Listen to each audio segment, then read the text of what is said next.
Aujourd'hui, le Seigneur vient à votre rencontre là où vous êtes figé. Il ne vient pas pour stabiliser votre barque, mais pour vous appeler à marcher sur ce qui, hier encore, menaçait de vous noyer. Préparez-vous. Votre miracle ne ressemble pas à votre théologie. Il ressemble à une voix qui vous ordonne de lâcher prise pour enfin avancer. Je vais lire dans l'Évangile selon saint Matthieu, au chapitre 14, versets 22 à 33. Il y a une leçon de vie à tirer, même dans ce tumulte dont je vous disais que nous le vivions en coulisses. Et je suis venu vous en parler parce que, souvent, les gens au restaurant ne savent pas si le four a explosé. Il y a une grande différence entre être en salle et être en cuisine. Amen. Nous avons dit à nos collaborateurs que nous allions continuer. La meilleure façon de répondre à une crise est d'aller de l'avant. Vous n'avez peut-être pas tout ce que vous voulez, les choses ne sont peut-être pas parfaitement alignées, mais si vous continuez d'avancer, si vous persistez, Dieu arrangera tout. En avant, c'est un sermon en soi. Amen. Quand je suis entré dans le bâtiment, il faisait chaud, mais nous avons continué d'avancer. Mes collaborateurs ont été sur le toit, ils ont été partout, mais nous avons continué. Allons-nous assurer le service? Oui, nous allons avancer. Si nous devons apporter des ventilateurs ici, comme je l'ai vu faire à l'église de ma grand-mère avec les éventails de Mahalia Jackson, nous avancerons. Il faut être un combattant. Tu ne peux pas être qu'un simple fidèle à l'église, il faut être un combattant. Allez, parlez-moi. Quelqu'un. C'est bien, c'est bien. Je suis enthousiaste, je suis vraiment enthousiaste. Je rends honneur au Seigneur et à tous nos pasteurs associés qui sont ici. Rendez grâce à Dieu pour nos pasteurs associés, pour nos anciens, nos diacres, nos membres, nos saints, nos amis et nos visiteurs. Nous sommes simplement heureux de vous voir. J'ai confiance en vous. Sentez-vous les bienvenus ici. Ne considérez pas cela comme un sermon, mais plutôt comme une conversation autour de l'Évangile de saint Matthieu, chapitre 14, versets 22 à 33. Vous y trouverez un passage presque embarrassant de familiarité, et pourtant, il y a quelque chose à extrapoler de ce texte qui reste frais. L'histoire est connue, mais la perspective est nouvelle. Elle est nouvelle parce que c'est le pain que Dieu a fait tomber devant nos tentes ce matin pour s'adresser à notre situation actuelle. Dans nos vies, la raison pour laquelle nous venons à l'église n'est pas pour exhiber un sac Gucci.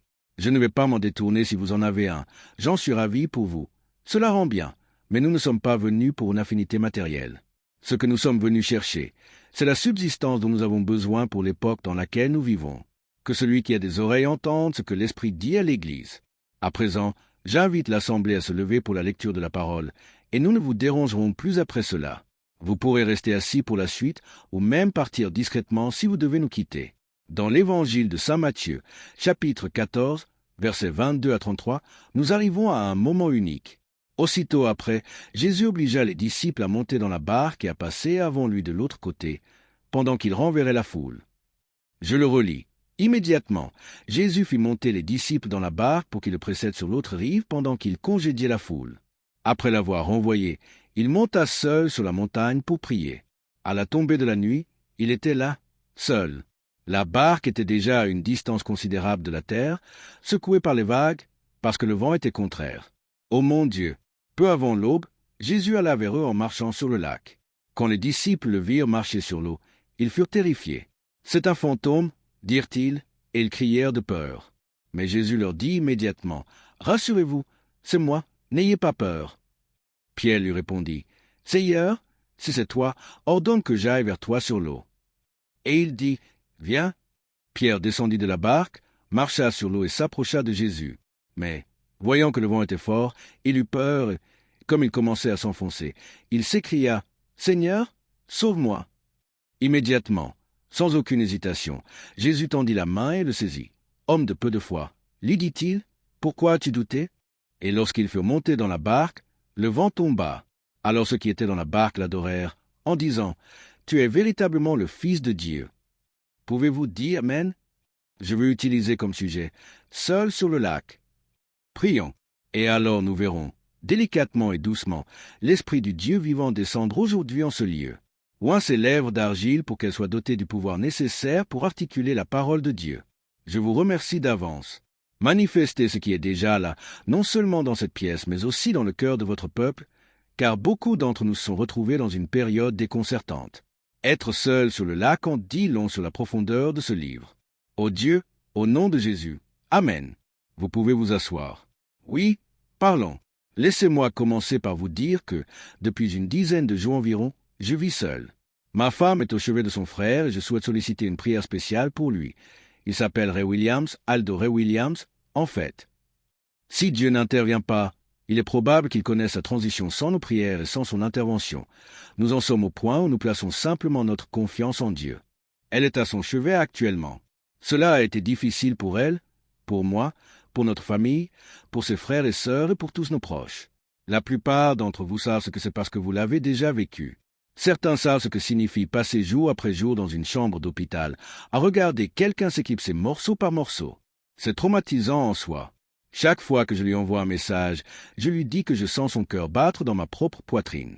Je peux ressentir sa douleur sans même lui parler, car je la connais depuis 40 ans. Après 40 ans, on finit par se fondre l'un dans l'autre comme de la glace par une journée chaude. Il est impossible de séparer les cubes lorsqu'ils commencent à fondre. Je lui ai dit que, peu importe le temps que cela prendrait, je serai là à son retour. Cependant, je dois vous avouer que j'ai l'habitude d'être celui qui part, et la différence est frappante lorsqu'on est celui qui reste seul à la maison. Quand on s'en va, on est préoccupé par ce que l'on doit faire. On pense à l'autre. Cette personne nous manque, certes, mais quand on est celui qui reste, après quelques jours, la maison semble désespérément vide. Il y a une étrange forme de persécution qui émane de la solitude. Vous comprenez ce que je vous dis? Ce n'est pas que nous soyons constamment l'un sur l'autre comme lors des 5 premières années de mariage. Après 40 ans, on n'a plus besoin d'être accrochés l'un à l'autre, elle peut être à l'autre bout de la maison. C'est peut-être simplement la certitude de savoir qu'elle est là. Soudain, ce qu'elle me disait au sujet de mes voyages a commencé à résonner fort à mes oreilles. Elle disait « Quand tu n'es pas là, je verrouille toutes les portes à double tour, je branche l'alarme, je suis plus anxieuse et je ne dors pas aussi bien parce que je suis une femme seule. » C'est une chose d'être seul pour un homme, mais c'est plus menaçant à certains égards pour une femme, surtout dans la société contemporaine où les gens ont littéralement perdu la raison. Pour quiconque, la solitude est difficile à gérer, quel que soit le genre ou l'âge. La solitude est d'ailleurs la punition que l'on inflige aux détenus et aux criminels. Même les chefs de gang s'effondrent et pleurent comme des bébés lorsqu'ils sont placés en isolement. Voyez-vous, c'est une chose d'être seul, mais c'en est une autre d'être piégé. Si l'on est à la fois piégé et seul, cela intensifie exponentiellement l'agonie du moment.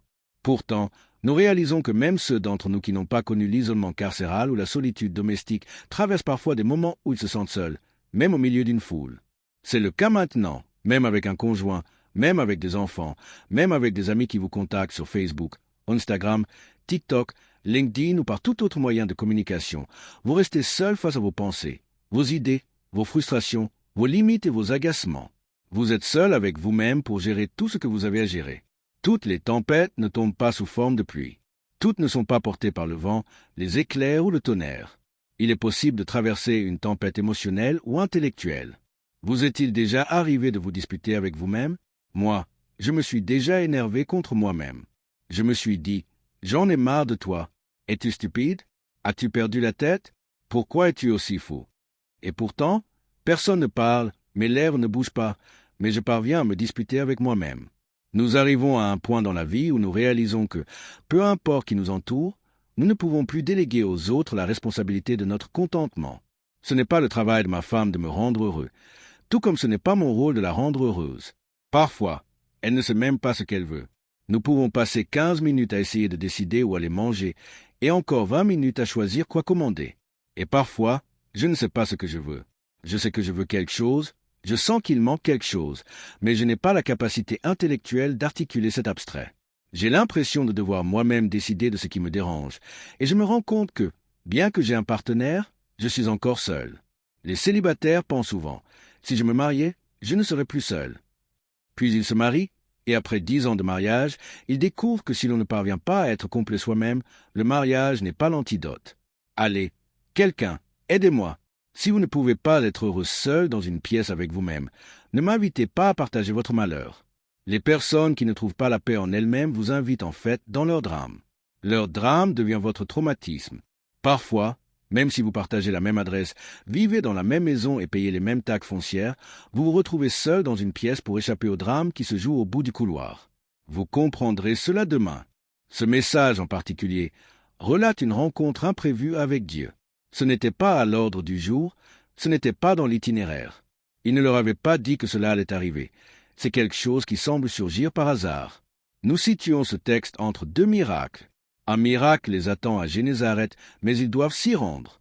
Mon Dieu, vous savez qu'un miracle vous attend, mais vous devez faire l'effort d'y aller. Il y a aussi un miracle derrière eux, celui des poissons et des pains, mais c'est terminé. Selon le texte, Jésus les a envoyés monter dans le bateau pendant qu'il renvoie la foule ailleurs. Cela se relie très bien à notre partage de mercredi soir. Il a accompli le miracle et leur dit de monter dans le bateau pour passer de l'autre côté pendant qu'il congédie les gens. Il ne leur a pas dit « Montez dans le bateau et attendez-moi ». Il leur a dit « Allez de l'autre côté ». Nous entrons dans ce récit alors qu'ils ont obéi et sont montés à bord, mais ils n'ont pas encore terminé la mission. Ils sont restés bloqués à ce point nébuleux entre deux miracles. Je sais que Dieu a été bon et je sais qu'il le sera encore, mais j'essaie d'atteindre la prochaine étape. Et c'est là que tout part en vrille. Ce n'est pas pendant le miracle que tout s'effondre, c'est entre deux miracles. Quand je regarde ma vie, j'ai un long CV, très étendu, que Dieu m'a fourni, composé de toutes les choses qu'il a accomplies dans mon passé. Et quand je regarde mon avenir et mon héritage, certaines choses sont presque à portée de main, même si je ne les ai pas encore vraiment touchées. Au-delà de mes enfants, de mes petits-enfants et des espoirs que j'ai pour eux, il y a des rêves et des prières que j'ai élevés vers Dieu dans une tentative de les aider et de les servir. Pourtant, je me trouve parfois dans cet endroit difficile à décrire, l'entre-deux miracles.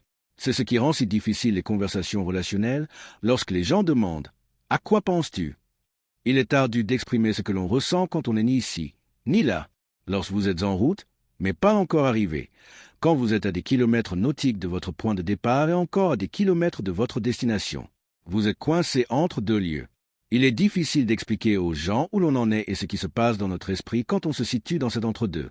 C'est dans cette condition extrême que nous faisons l'expérience de cette rencontre inattendue avec Dieu. Dans la version King James que je n'ai pas lue, j'ai utilisé la NIV. Ce plan d'eau est appelé une mer, alors que la NIV l'appelle lac. Comme j'ai toujours connu cet endroit sous le nom de mer de Galilée, et que j'ai grandi en Virginie occidentale sans jamais avoir vu la mer, mon imagination avait inventé une zone immense, d'une ampleur incroyable.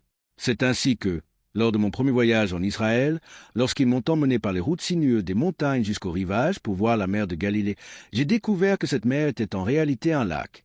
En général, si je devais prêcher sur ce texte, j'aborderais la capacité de Pierre à descendre du bateau pour marcher sur l'eau, en se fiant au seul mot que Jésus a prononcé lorsqu'il a dit « Viens ». Je ne suis d'ailleurs pas certain qu'il ait marché sur l'eau. Je pense plutôt qu'il marchait sur la parole dès l'instant où Jésus a dit « Viens ». Mais avant d'aborder la manière dont cette parole peut vous soutenir là où d'autres pourraient sombrer, permettez-moi le luxe de pontifier, d'étudier, d'analyser et de contempler. Imaginez la question qui me vient à l'esprit en lisant ce texte. Il ne s'agit pas tant de savoir comment Pierre a marché sur l'eau, mais plutôt de comprendre pourquoi il se trouve encore sur le lac. Si vous êtes 12 hommes dans une barque à rame, essayant de traverser un lac, laissez-moi vous mettre en contexte, surtout pour les habitants de Dallas. La mer de Galilée n'est pas aussi grande que le lac Joe Pool. Si vous montiez sur un bateau sur le lac Joe Pool avec l'intention d'atteindre l'autre rive, je ne pense pas que cela vous prendrait toute la nuit. Ce n'est pas un long voyage. En réalité, on peut apercevoir l'autre rive. Une partie du tourment survient lorsque vous êtes assez proche pour voir où vous allez, mais que vous n'avez pas la capacité d'atteindre votre destination. Ils sont coincés au milieu de quelque chose qu'ils auraient déjà dû terminer. C'est pour cela que je voulais vous parler de ce que signifie être seul sur le lac. Jésus ne leur a pas dit de l'attendre, il leur a dit d'aller de l'autre côté. Le fait qu'il n'y soit pas encore fait monter l'anxiété et la frustration au cœur de celui qui voit son objectif sans pouvoir l'atteindre. C'est le genre de conversation que l'on a avec soi-même quand on se dit « Je pensais que j'en serais déjà là présent ». Y a-t-il quelqu'un d'autre dans cette pièce qui pensait y être déjà? Dans mon plan, dans ma tête, selon l'inspection que j'avais faite de mon avenir, je pensais qu'à 30 ans, j'y serais. Je pensais qu'à 40 ans, j'y serais. Je pensais qu'à 50 ans, j'y serais enfin. Je dois donc non seulement gérer la tempête, mais aussi la déception d'avoir mal estimé la situation, car j'avais sous-estimé tout ce qui pouvait arriver entre ici et là. Je n'avais pas prévu ces vents contraires qui se dresseraient contre moi. Quand on commence à évoquer ces épreuves que l'on n'aurait jamais cru voir venir, il faut réaliser que nous vivons un moment inédit. Je ne sais pas pour vous. Peut-être l'aviez-vous prévu, mais moi, je n'aurais jamais cru que nous verrions plus d'1 million de personnes dans des sacs mortuaires, en un nombre tel que nos morts ne pourraient plus les gérer. Je n'aurais jamais imaginé que nos pompes funèbres devraient les entasser dans des remorques ou déposer les corps dans des chambres d'hôtel. On aurait pu imaginer cela en temps de guerre à Beyrouth, au Vietnam, en Irak ou en Iran, mais pas en Amérique. Je n'aurais jamais pensé voir les corps s'empiler plus vite que nous ne pouvions les enterrer. Je n'aurais jamais cru voir, de mon vivant, Après 100 ans sans peste ni maladie endémique de cette ampleur, une crise comme celle du Covid. Cela faisait 100 ans que nous n'avions pas vu cela. Et pourtant, ces 3 dernières années, nous avons vu tant de variants que, dès que l'on en oublie un autre apparaît. Je n'aurais jamais cru voir un temps où je devrais me protéger même des gens que j'aime. Je n'aurais jamais pensé voir des gens escalader les murs du Capitole de notre nation, lors de manifestations sur le point de mener un coup d'État contre le vice-président des États-Unis. En regardant cela à la télévision, je pensais que c'était un film, mais on me disait que c'était les informations. Soudain, j'ai été secoué parce que je ne m'attendais pas à ce genre de vent contraire. Ce sont ces vents contraires qui ont causé la faillite de grandes enseignes comme Toys R Us et fermé toutes sortes d'industries. Ce sont ces vents contraires qui font que vous payez pour un courrier express et que vous le recevez 2 semaines plus tard. Je n'aurais jamais pensé qu'il viendrait un moment où il n'y aurait plus assez de camions pour assurer les livraisons, créant une telle incertitude. Je n'aurais jamais pensé réserver un billet d'avion et ne pas pouvoir monter à bord parce qu'il n'y avait pas assez de pilotes pour me conduire de l'autre côté. Jamais je n'aurais pu. On pensait que nous nous battrions pour tout ce qu'on peut imaginer au sein de notre propre pays, mais j'aurais jamais cru que nous en viendrions à nous détester littéralement les uns les autres pour un morceau de papier sur la bouche. Je n'aurais jamais cru voir de grandes entreprises faire faillite, ni la bourse s'effondrer à ce point, non seulement au niveau national mais aussi mondial. Je n'aurais jamais pensé que viendrait le moment où la France et l'Europe prendraient feu, tout comme la Californie et le centre de notre pays. Je n'aurais jamais pensé que nous verrions des tornades dévastatrices, des ouragans et des tempêtes de verglas au milieu desquelles des gens meurent de froid. Je n'aurais jamais cru voir cela de ma vie. Je n'aurais jamais pensé que nous nous contenterions de voir nos enfants assassinés à l'école et que cela devienne une normalité ou un simple débat politique au lieu d'une urgence pour sauver les bébés en classe. Je n'aurais jamais pensé que nous serions en désaccord là-dessus. Je ne m'attendais pas à le voir. Et ses disciples, eux non plus, ne s'attendaient pas à se retrouver encore seuls sur le lac. Il y a des gens dans cette pièce qui ne s'attendaient jamais à perdre leur mère, et pourtant ils l'ont perdue soudainement ou lentement, fragment par fragment, émotionnellement ou mentalement. La douleur et l'angoisse étaient là. Je sais qu'il est logique qu'elle parte la première, mais le fait qu'elle ait fait m'a brisé. Je pensais qu'elle était invincible, d'une certaine façon. Je pensais qu'elle durerait toujours, qu'elle serait toujours là.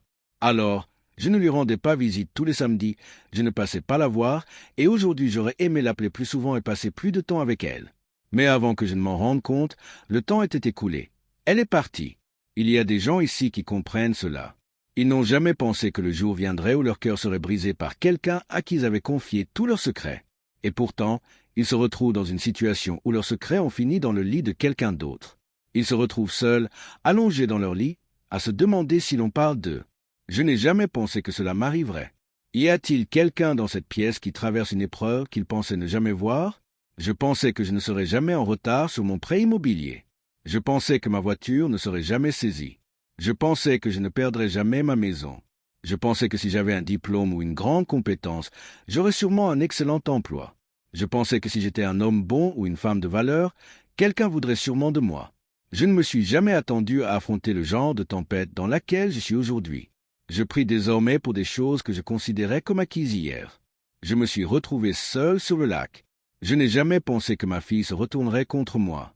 Je n'aurais jamais pensé que mon fils grandirait pour me détester, ni que mon petit-fils dépendrait encore de mon portefeuille. Y a-t-il quelqu'un ici d'assez humble pour admettre qu'il est aux prises avec quelque chose qu'il n'aurait jamais cru voir arriver? Si j'avais su que cela arriverait, j'aurais été mieux préparé. Si j'avais pensé que tu me quitterais, je ne t'aurais pas confié mes affaires. Si j'avais pensé que tu ne resterais pas avec moi, je n'aurais pas été aussi transparent. Si j'avais su que tu me trahirais, je ne me serais pas confié à toi en tant qu'ami. J'aurais économisé davantage, j'aurais mis plus d'argent de côté si j'avais pensé pouvoir perdre ma voiture, me faire licencier ou que mon entreprise ferait faillite. Comment se prépare-t-on à une attaque dans une partie de sa vie que l'on n'a jamais vue venir? La Bible dit qu'ils auraient dû être arrivés, mais ils ont été freinés par des vents contraires. Quelqu'un ici affronte des vents contraires.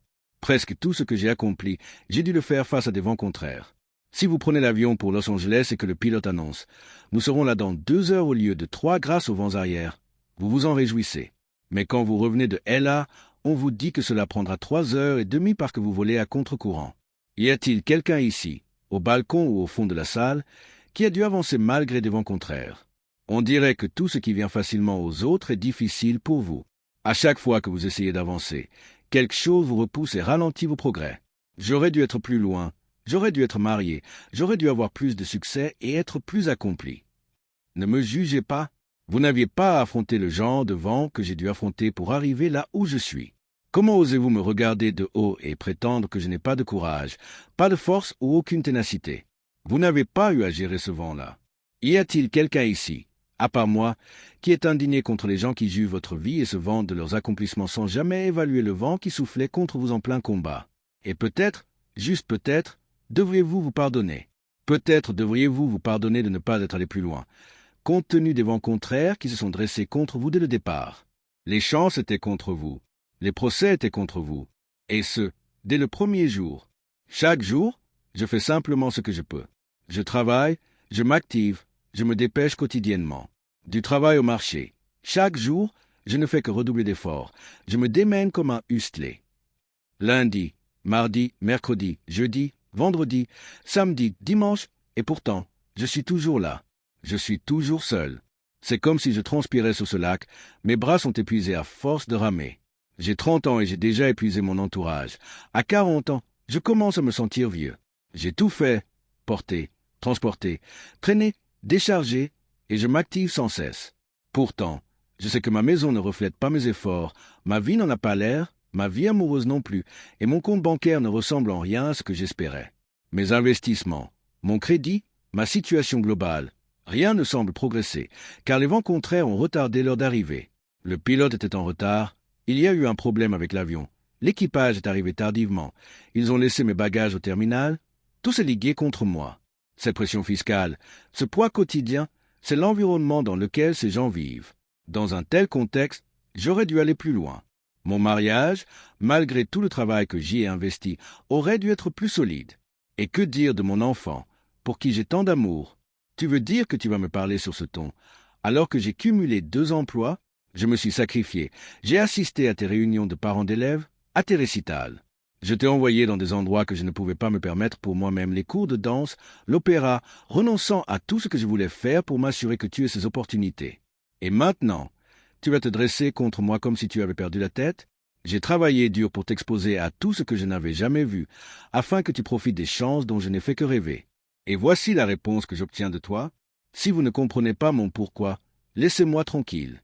J'ai besoin de parler à de vraies personnes aujourd'hui, pas seulement à des saints. Je veux parler à ceux qui comprennent la frustration d'être seuls sur le lac. Maintenant, je vieillis, je fatigue, et tu ne viens même pas me voir. Et toi, à 40 ans, tu veux encore être seul? Je pensais qu'en t'accompagnant jusqu'à tes 21 ans, tu me rendrais l'appareil. Mais à 40 ans, tu es toujours là à me blâmer pour tes propres luttes.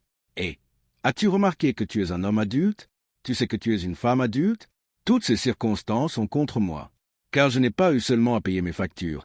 J'ai dû payer les tiennes, celles de tel autre, aider celui-ci et celle-là. Non, je ne suis pas prêt à prendre ma retraite, car j'ai tout investi en vous, et maintenant je me retrouve seul sur le lac. Si ce message vous parle, donnez-moi 30 secondes de louange passionnée. L'autre jour, j'étais en réunion sur Zoom. Nous étions 4. L'un des participants parlait, mais nous ne l'entendions pas. Son visage était figé. Il ne le savait pas. Il multipliait les efforts pour communiquer, mais son impact était nul car l'écran s'était bloqué. La conversation avançait sans lui, alors qu'il restait là, figé, sans même s'en rendre compte. Recevez ce message, mes frères et sœurs. C'est l'histoire de la foi, de la peur et du fait d'être figé. Parfois, vous êtes bloqué et vous ne vous en rendez même pas compte, parce que vous dépensez de l'énergie sans être capable d'en mesurer l'impact réel. Quelqu'un doit venir vous dire que vous avez gelé. La vérité, c'est que ces 12 disciples sont figés dans cette zone. Jésus, lui, fait signe aux 5000 personnes au loin. J'ai envie de prêcher. Ils sont bloqués, tandis que Jésus s'est retiré dans les montagnes, ces mêmes montagnes d'où je suis descendu vers la mer de Galilée. Il était monté là-haut pour prier. Quand je suis arrivé au bord de l'eau, j'ai vu un berger garder son troupeau sur le flanc de la montagne, de la même manière que Jésus, le bon berger, était monté prier. Il semblait apparemment inconscient du fait que ses disciples n'étaient toujours pas arrivés à Génézareth parce qu'ils étaient figés. Attendez une minute, parlons de la stratégie de Jésus. Jésus leur a dit de prendre le bateau pendant que l'y traversaient autrement. Vu la taille du lac et l'ordre d'aller jusqu'à Génézareth, Jésus n'a pas commencé à marcher pour les rejoindre au milieu de l'eau, mais pour les retrouver directement là-bas. Jésus est impressionnant. Mes amis, Jésus défie la loi de la gravité. Il transcende la loi, car il est le législateur. Il marche sur ce qui a causé la noyade d'autres personnes. C'est ce que j'aime chez Jésus.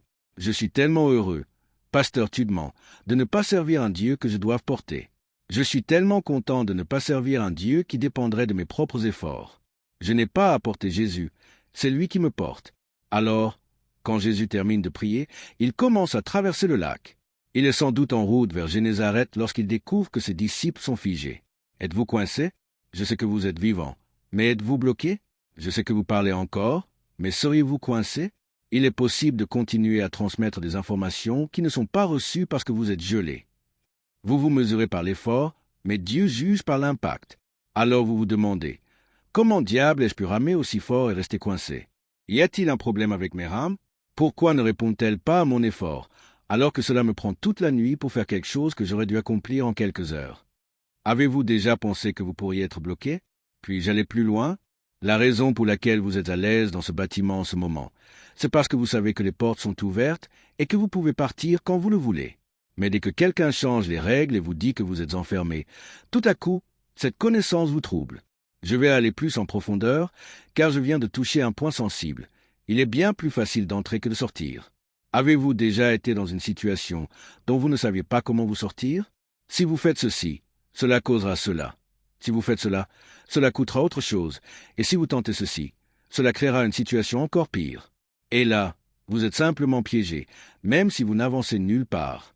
Même si vous ne le voulez plus, même si vous ne voulez plus de cette relation, de cette amitié ou de ce travail, vous continuez à avancer chaque jour au même endroit, parce que vous êtes figé. Mon ami, désormais, le vent est bloqué contre vous.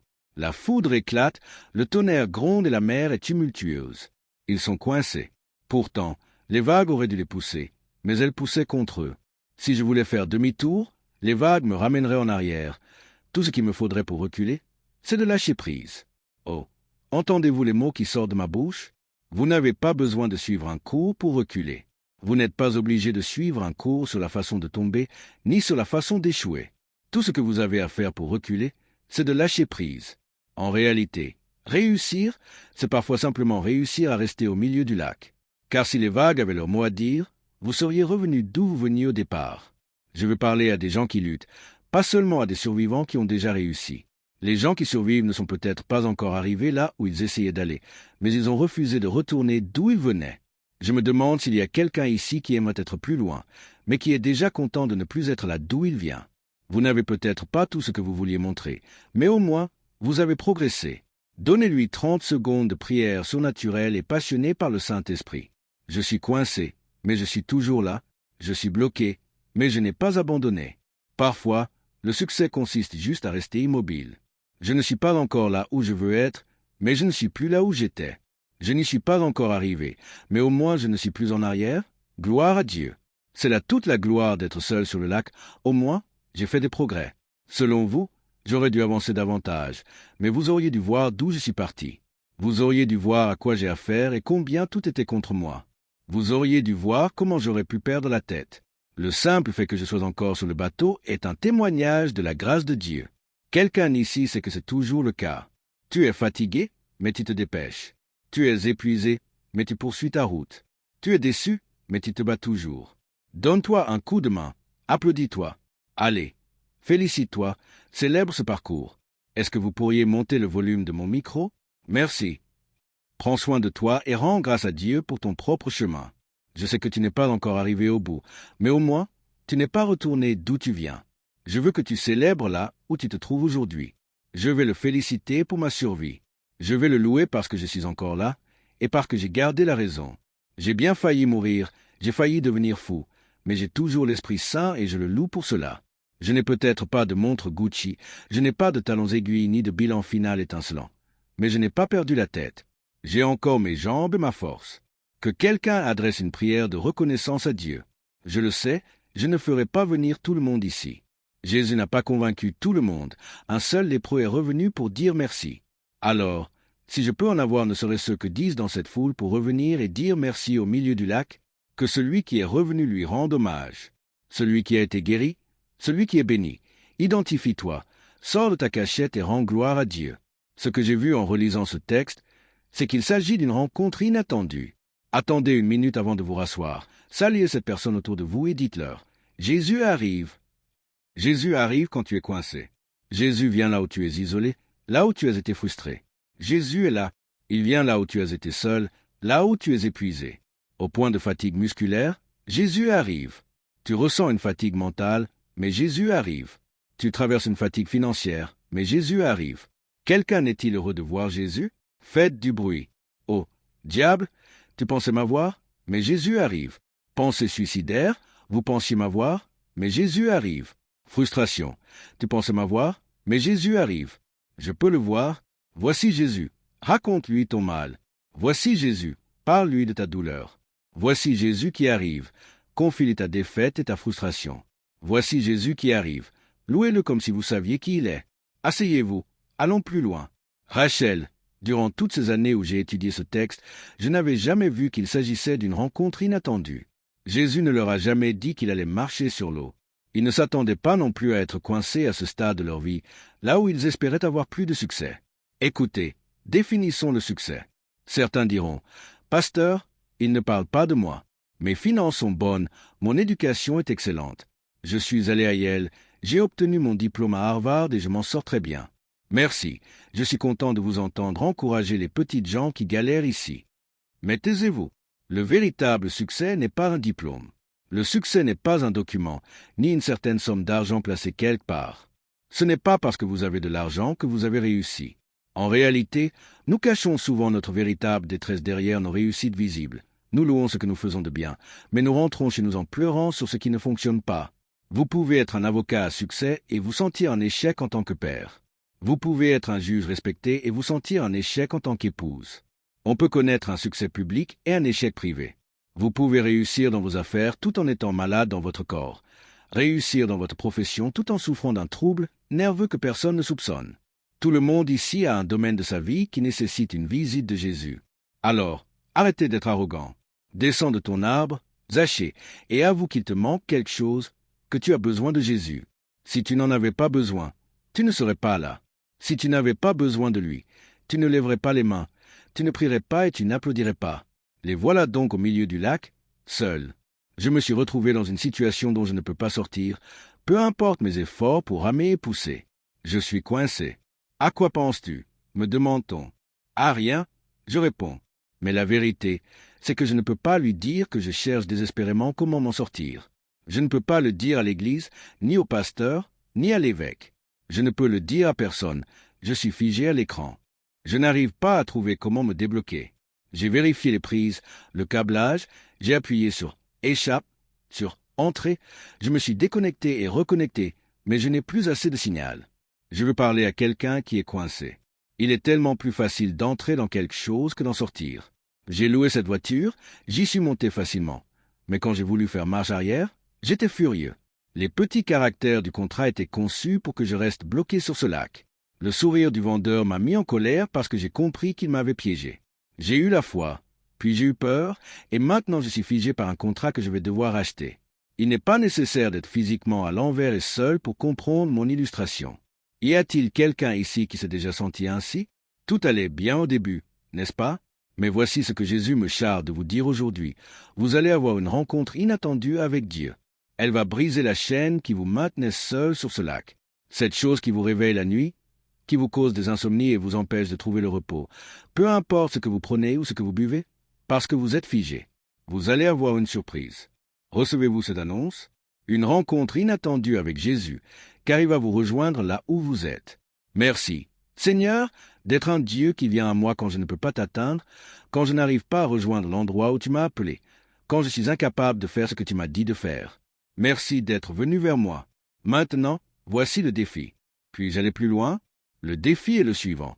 Vous devez le reconnaître quand il arrive, car il n'a pas forcément l'apparence qu'il avait sur la terre ferme. La Bible dit que lorsque Jésus s'est approché d'eux en marchant sur le lac, ils ont mal interprété sa présence. Ils ont cru voir un fantôme. Le problème souligné dans ce texte, c'est que les religieux ne reconnaissent pas la réponse de Dieu quand elle ne ressemble pas à ce qu'on leur a appris. Parfois, Dieu répond sous une forme qui remet en question votre théologie. Dieu utilisera quelqu'un que vous n'auriez jamais imaginé. Dieu parlera à qui il veut, même à quelqu'un que vous jugez indigne, et vous aurez peur de le recevoir. Ici, Jésus est face à ses propres enfants, et ils ont peur de le laisser monter dans le bateau parce qu'ils pensent qu'il ressemble à un fantôme. Dieu m'a dit de te le dire, tu ferais mieux de savoir le reconnaître. Reconnais que quand je viens te chercher, je peux avoir l'air différent, mais toi aussi, tu ferais mieux d'être prêt.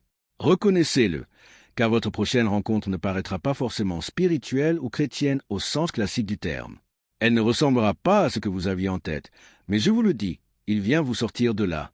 À quiconque se sent coincé, je demande de le célébrer comme si vous veniez de sortir de prison. Il vient vous chercher. J'arrive, il arrive, il vient vous sortir de cette impasse. Peter a décidé de tenter l'impossible. Il a dit, « Seigneur, si c'est toi, ordonne que j'aille vers toi. » Et la réponse est tombée, « Viens, tu as la permission de marcher maintenant. Sors du bateau de ton échec, sors du bateau de ta peur et de ton incapacité. Ce sera effrayant. Ce sera une transition qui pourra vous donner l'impression de perdre la tête. Vos amis vous diront que vous êtes devenu fou, mais préparez-vous à descendre de cette barque dans laquelle vous stagnez depuis des années. Il est temps de faire un pas. Quelqu'un ici doit faire un pas. C'est votre saison pour entrer dans le surnaturel. C'est votre saison pour affronter ce qui vous effrayait et pour défier les lois de la gravité. Pierre est un marin. Il sait manœuvrer une barque, mais il n'a jamais marché sur l'eau. C'est la saison pour faire ce qui n'a jamais été fait auparavant. À qui dois-je donner cette impulsion? Faites un check à votre voisin et dites-lui, fais-le. Arrête d'en parler. Arrête de chanter ou de danser à ce sujet. Arrête même de prier pour cela et fais-le. Tout simplement. Si Dieu te donne une parole, cette seule parole suffit à te porter. Sœurs d'ailleurs, nous sommes dans une ère de pensée disruptive, une époque d'idéologies innovantes. Les méthodes traditionnelles ne fonctionneront plus. Ce qui vous a amené ici ne vous emmènera pas là-bas. Il faut sortir de la barque pour rencontrer Dieu sur un territoire où vous n'êtes jamais allé, un lieu perturbant et inattendu. Vous allez marcher là où les poissons nagent. Ils seront surpris de voir vos orteils, car vous vous préparez à entrer dans une dimension inédite. C'est pour cela que vous deviez être ici ce matin. J'ai une parole prophétique pour vous. Vous êtes sur le point de changer de zone. Ce qui fonctionnait dans la barque ne fonctionnera pas en pleine mer. Tu ne peux pas te tenir debout dans la barque sans la faire tanguer, mais tu peux te tenir debout sur l'eau. Dieu va te donner le pouvoir de faire ce que tu ne pouvais pas faire auparavant. Chaque fois que tu essayais de te lever dans la barque, tu la secouais. C'est pour cela qu'il ne t'aime pas. Tu es quelqu'un qui bouscule l'ordre établi. Mais tes pieds n'ont pas été faits pour les barques, ils ont été faits pour marcher sur l'eau. Avance vers le large. Je sens un esprit d'innovation, de bouleversement et de créativité. Dieu t'appelle là où tu n'es jamais allé. Cette parole est une confirmation. Dis au revoir à la barque. Tu vas être comme Dorothy dans Le Magicien d'Oz. Tu vas apparaître dans une autre dimension. Tu vas être entouré de gens qui ne comprennent même pas ce qui se passe. Tu dois briser les constructions sociales qui t'enferment. Sors de ton cercle. Tu fréquentes les mêmes 12 personnes depuis trop longtemps. Regarde quelqu'un et dis-lui « J'arrive ». Tu n'es pas obligé de m'aimer ou de m'embrasser, mais j'arrive. J'ai passé trop de temps au même endroit, à balancer au même point mort. Je dois changer de dimension. Je passe outre tes limites et tes doutes. Que j'ai peur ou non, j'y vais. Je sors de là, même si mes mains tremblent, même si mes genoux me font mal. Je sors, même si je dois laisser certains amis derrière moi. Il m'a appelé à faire cela, il m'a oint pour cela, il m'a donné sa permission. Je ne mourrai pas dans l'état où j'ai commencé. Aidez-moi à le célébrer un instant. Le diable ne voulait pas que vous saisissiez cette parole. Il a essayé de nous bloquer. Mais le diable est un menteur. Je suis oint dans cette pièce au nom de Jésus. Le pouvoir du Saint-Esprit est ici. C'est une parole réma pour cette maison. L'audace d'être le seul. Regardez ça. 11 personnes sont restées sur le bateau, mais une seule est sortie. Pierre, ce grand bavard, avait l'habitude d'être l'un des 12, mais là, il a choisi d'être l'exception. Parfois, tu seras le seul sur 12. Tu seras le seul de ta famille à briser le cycle, le seul dans ta douleur à chercher une issue, le seul dans ton cercle d'amis à oser l'impossible. Tu n'as pas besoin d'obtenir leur permission pour avancer. Tu dois juste le faire. Réponds à la parole de Dieu et fais ce pas. Pierre s'était entraîné toute sa vie pour cette étape. Il était le seul sur 12 à avoir eu le cran de trancher l'oreille du soldat romain pour défendre son maître point. Il était le seul sur 12 à répondre avec assurance. Tu es le Christ, le Fils du Dieu vivant. Point il sera le seul sur 12 à se lever le jour de la Pentecôte pour prêcher le message inaugural de l'ère du Saint-Esprit. Descendre du bateau n'était qu'une répétition pour sa prochaine grande aventure. Écoute bien, si tu ne peux pas abandonner tes amis, tu ne peux pas aller avec Jésus. Si tu ne peux pas te détacher de la foule, tu resteras bloqué. Dieu te dit aujourd'hui, arrête d'idolâtrer tes 12 amis et descends du bateau. La puissance du focus concentration. Mon prochain point est le F pour focus. Pour être disruptif et innovant, tu dois être capable de te concentrer. Ton plus grand ennemi, je le sais par expérience, c'est la distraction. Plus tu te rapproches de la dimension suivante, plus il devient difficile de rester focalisé. Le chaos surgira à ta gauche, à ta droite, à l'est et à l'ouest, tout cela pour détourner ton attention. Tant que Pierre restait concentré, il marchait avec assurance. Mais dès que tu perds ton focus, tu commences à couler dans ce que Dieu t'avait pourtant appelé à dominer. Ne réponds pas aux critiques, point, et ne réponds pas à la crise, point, et ne réponds pas au chaos. Garde ton focus. C'est ce qui me permet de prêcher sans notes. On peut couper mon équipement, mais on ne peut pas couper ma concentration. Ce ne sont pas les notes qui m'ont fait, c'est mon esprit qui a écrit les notes. Tant que j'ai cette tête et ce focus, je peux prêcher cet évangile sans un seul bout de papier. Quelqu'un crie « Concentration ». Résister aux mauvaises nouvelles. Le texte nous apprend à ne laisser personne briser notre élan. Tous ces gens qui t'appellent pour t'apporter de mauvaises nouvelles essaient inconsciemment de te faire tomber. Si tu passes ton temps à répondre à chaque problème, tu as déjà perdu. Gagner une petite bataille pour perdre la guerre, j'appelle ça une fausse victoire. Pourquoi devrais-je me soucier de ton opinion? Quel rapport cela a-t-il avec l'endroit où je vais? Paies-tu mes factures? As-tu mis de l'air dans mes poumons? Ton avis ne me regarde pas. Pense ce que tu veux. Moi, je continue d'avancer. Supprimé et bloqué. Votre attention est attaquée. Votre concentration est la cible du diable. Il est temps de se concentrer sur vos résultats, pas sur vos problèmes. Dieu a voulu que les gens qui sont dans cette pièce, ceux qui ont fait l'effort de prendre leur voiture et de braver le mauvais temps pour être ici, reçoivent ce message. Identifie dans ton esprit tout ce qui essaie de te distraire en ce moment. Et maintenant, supprimez, bloquez, effacez. Libère ton esprit de la pollution mentale pour ne voir que le miracle qui arrive. La concentration, la clé des bâtisseurs. Tant que Pierre se concentrait, il enfreignait toutes les lois de la physique. Regardez les personnes qui réussissent le mieux dans la vie, que ce soit dans les affaires, à l'église, dans le ministère, en architecture ou en littérature. Ce sont des personnes qui possèdent une capacité de concentration hors du commun. Ton problème, c'est que tu es tellement occupé par les 12, par les rumeurs et les ragots, que tu perds ton objectif. Le Seigneur m'a dit, les commérages ne sont pas ton public. Je ne t'ai pas appelé pour prêcher aux détracteurs ou aux poissons-chats qui traînent dans la boue. Je t'ai appelé pour prêcher l'Évangile. Tant que Pierre fixait son regard sur Jésus, il marchait sur l'eau. Il n'a commencé à couler qu'au moment précis où il a perdu sa concentration. N'oublie pas que tu sais nager. Mais posons-nous une question. Pourquoi Pierre s'enfonce-t-il? On dit souvent que c'est parce qu'il a manqué de foi, mais il y a un point encore plus concret. Pierre savait nager. C'était un pêcheur professionnel. S'il était tombé du bateau en temps normal, il aurait nagé jusqu'au bord. Sous la pression, tu oublies ce que tu as. Tu oublies qui tu es. Tu oublies ce que tu sais faire. La seule raison pour laquelle Pierre coule, c'est qu'il a oublié ses propres capacités. Sous le stress, tu t'enfonces dans des problèmes alors que tu as les compétences pour surnager. La Bible ne dit pas qu'il a essayé de nager et qu'il a échoué. Elle dit qu'il a commencé à couler. Le Seigneur m'a dit de te dire, si tu ne peux pas marcher sur l'eau aujourd'hui, alors nage. Si tu as su ramer, tu sauras nager. N'oublie pas ce que Dieu t'a déjà donné comme talent naturel. Pas étonnant que Jésus ait dit « Homme de peu de foi ». C'était une façon de dire « Tu n'as même pas utilisé les ressources que tu possédais déjà ». La métaphore de la respiration. Je n'oublierai jamais ce que mon père m'a dit quand j'étais jeune. Nous portions de lourds cartons dans un escalier. Il était devant, montant les marches à reculons, et j'étais derrière, portant le poids tout en essayant de voir où je mettais les pieds. Il m'a dit une chose simple mais puissante. N'oublie pas de respirer. Quand vous portez un poids énorme, votre première impulsion est de bloquer votre respiration pour forcer. Mais si vous respirez, vous renouvelez vos muscles, vous oxygénez votre sang et votre système circulatoire fonctionne à plein régime. C'est pour cela que les haltérophiles expirent bruyamment. L'oxygène est lié à la force.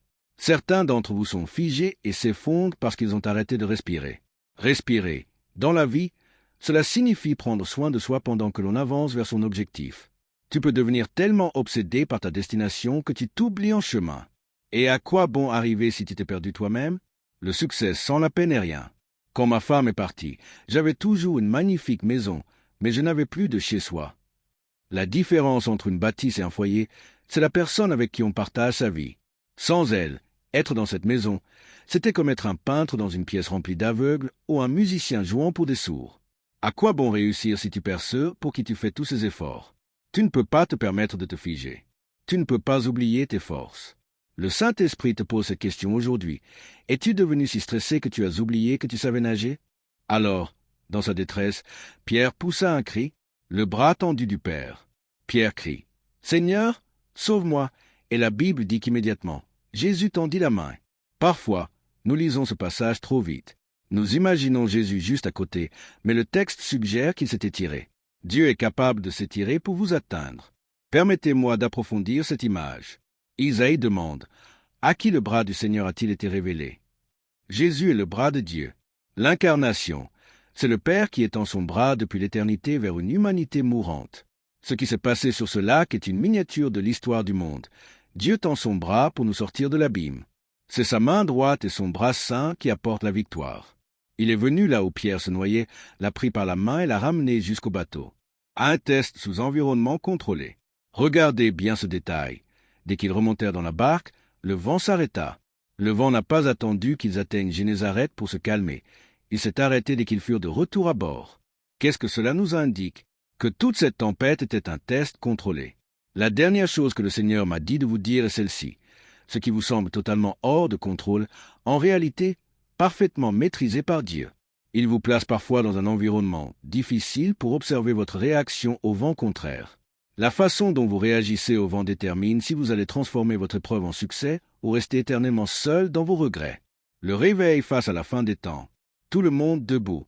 Je vous ai dit plusieurs choses aujourd'hui, et j'espère que vous les avez entendues. Ce message touche à la continuité même de votre vie, de notre pays et de notre monde. Si nous regardons notre compréhension eschatologique, tout indique que nous approchons de la fin des temps.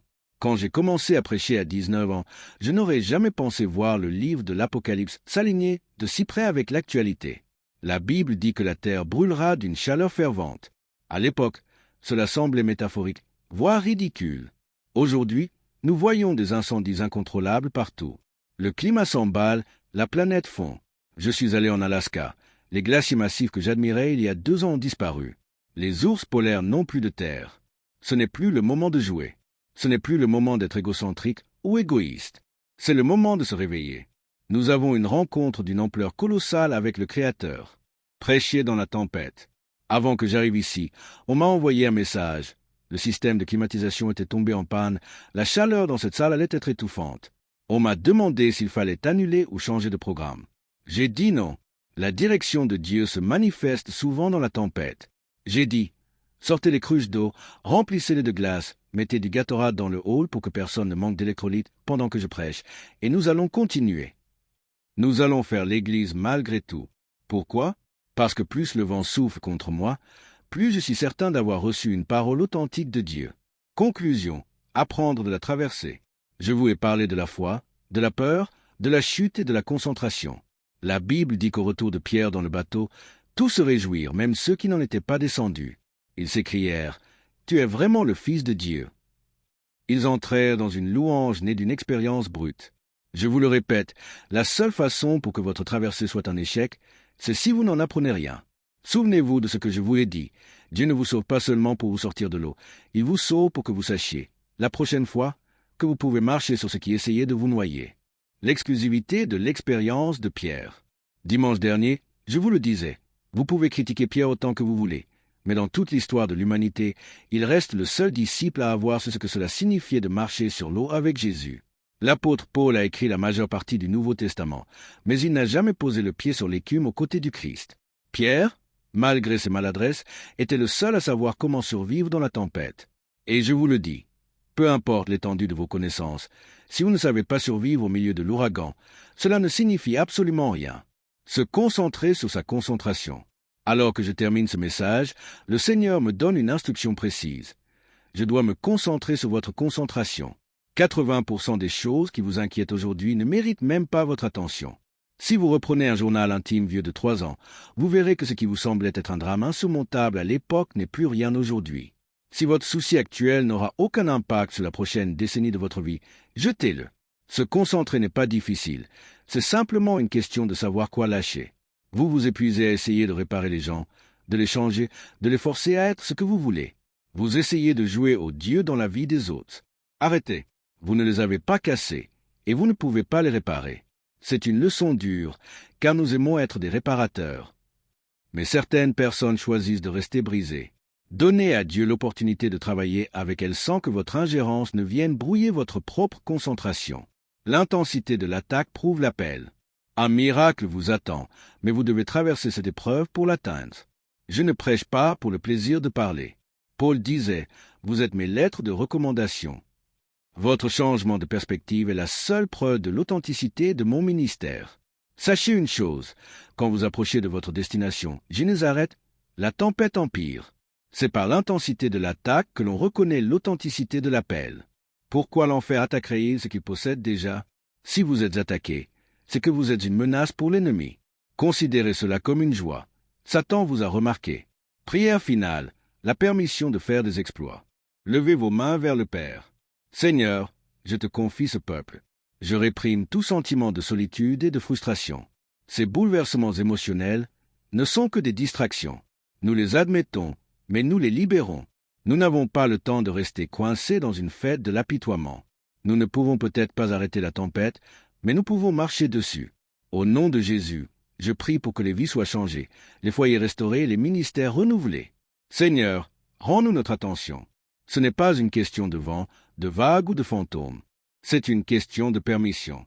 Comment savoir si j'ai la permission? Je peux respirer. Je suis vivant. Je suis encore là. Chaque souffle est une permission divine de faire des exploits. Je ne me battrai pas contre ce que tu as commandé. Je ne suis pas accro aux chiffres ou à la foule, je suis accro à l'obéissance. Si ce message est une parole réma pour ceux qui sont ici, je l'accepte et j'écarte toute distraction. Cela faisait des années que je n'avais pas parlé ainsi à cette salle. S'il nous a appelés à part pour nous donner ce mot, c'est qu'il doit y avoir des marcheurs d'eau dans cette pièce. Il doit y avoir des hommes et des femmes capables de défier l'impossible. Que tout ce qui a respiration loue le Seigneur.